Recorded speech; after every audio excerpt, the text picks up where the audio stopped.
Baru-baru ini, secara tiba-tiba Bendahara Umum Partai Nasdem Ahmad Sahroni secara tiba-tiba comeback menduduki kursi Wakil Ketua Komisi 3 DPR RI. Penetapan tersebut terjadi saat rapat Komisi 3 DPR pada hari Kamis 19 Februari 2026. Sahroni menggantikan Rusdi Mase, yang telah hengkang ke Partai Solidaritas Indonesia, PSI.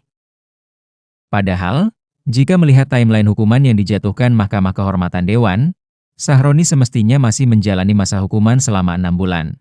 Berawal dari pernyataan tolol Sahroni menjadi salah satu anggota DPR yang disorot publik ketika demo besar menyasar DPR pada 25 Agustus 2025 lalu. Saat itu, Sahroni berkomentar terkait desakan pembubaran DPR, setelah sebelumnya polemik kenaikan tunjangan anggota Dewan mencuat. Ia pun menilai bahwa desakan itu keliru. Bahkan, ia menyebut pandangan tersebut merupakan pandangan orang bermental tolol. Mental manusia yang begitu adalah mental orang tertolol sedunia. Catat nih, orang yang cuma bilang bubarin DPR itu adalah orang tolol sedunia. Kenapa? Kita nih memang orang semua pintar semua? Enggak bodoh semua kita, ujar Sahroni saat melakukan kunjungan kerja di Polda Sumut pada hari Jumat 22 Agustus 2025. Pernyataan Sahroni pun memunculkan diskursus hingga akhirnya berujung demo dari berbagai kelompok masyarakat di berbagai wilayah, termasuk di DPR. Dicopot dan dinonaktifkan dari DPR. DPP Partai Nasdem pun bereaksi atas kemarahan publik.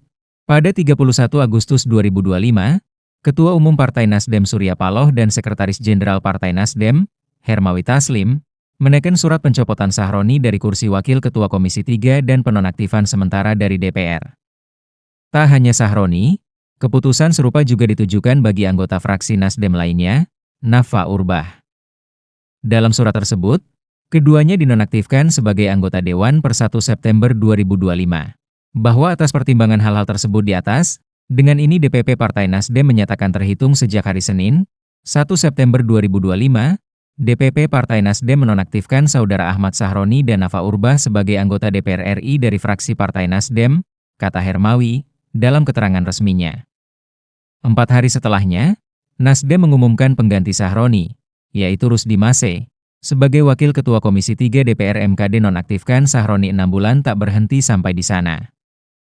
Kasus Sahroni pun bergulir ke Mahkamah Kehormatan Dewan, MKD. Kemudian secara mengejutkan Ahmad Sahroni kembali ke DPR meski hukuman belum selesai. Pada Kamis 19 Februari 2026, Ahmad Sahroni kembali ditetapkan sebagai Wakil Ketua Komisi 3 DPR menggantikan Rusdi Mase. Penetapan Sahroni sebagai Wakil Ketua Komisi 3 dilakukan usai pimpinan DPR menerima surat dari fraksi Nasdem terkait pergantian pimpinan di Komisi 3. Nasdem berdalih alasan penunjukan Sahroni kembali bahwa dia sudah selesai menjalani hukumannya. Sehingga, ia bisa kembali menjadi anggota DPR dan menjabat sebagai Wakil Ketua Komisi 3. Wakil Ketua Umum Partai Nasdem Saan Mustofa mengatakan, penunjukan Sahroni kembali menjadi Wakil Ketua Komisi 3 tidak terlepas dari pengalamannya di komisi yang membidangi masalah hukum tersebut. Ya sampai hari ini apa? Dari yang ada, Pak Sahroni memang memiliki pengalaman di Komisi 3 DPR RI. Jadi dari 2 periode menjadi pimpinan Komisi 3, dan masih hari ini misalnya ditetapkan kembali menjadi pimpinan Komisi 3, memang memiliki pengalaman, kemampuan yang memadai untuk menjadi pimpinan Komisi 3 DPR RI, kata Saan saat ditemui di gedung DPR RI. Ia mengklaim bahwa pelantikan Sahroni kemarin sudah sesuai dan sah dengan mekanisme yang berlaku di MKD. MKD kan sudah memutuskan. Menurut kalian, bagaimana dengan penunjukan kembali Sahroni jadi Ketua Komisi 3 DPR RI? Layakkah?